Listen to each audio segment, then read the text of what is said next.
Pulit jaga Ribhoi district mentagasi ke Ribhoi tarik unai lur araja Arsau, keliak banbat ia kawi ke Trok hanang po, rengkat ukenja kembak hendai kilo. Michael Marak bolong officer in charge jaga nang po police station, ula pentip bahadin ke jing tip ke bati kena, halo ke jing don kawi ke Trok ke bakit ia ke jing di bapun buan, Pulit ke Ribhoi ke lepelong ke jing penap sirip ha sning bat hanang po. Bade hanang po bagi banbat ia kawi ke Trok ke badan ia registration number NL02N 2630 buat hadian ke jing talasi ke dalam ia kembang kendai kilo ukenja marijuana. Yang ini ukenja lah songba ki plastik balaket ketika Trok. Halo ketika jing yok Kurup ki Pulit kila kiamno ya unongnya jeng ketika Trok obakarteng ujaramsha boru arfasnam ke arta na tespur.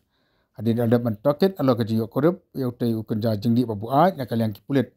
Kari bagi ban register case no anang po police station kat kum ka NDPS Act bat ka jing toket.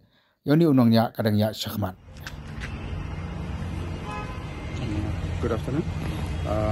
Today we got a source information that one truck is carrying some contraband substances. On receiving the information, we have put up a Naka checking both in Unsning and in Nongpo. So during the Naka checking, we have intercepted one truck bearing registration number NL02 N2630, and one person was detained by the name Geramsha Boro.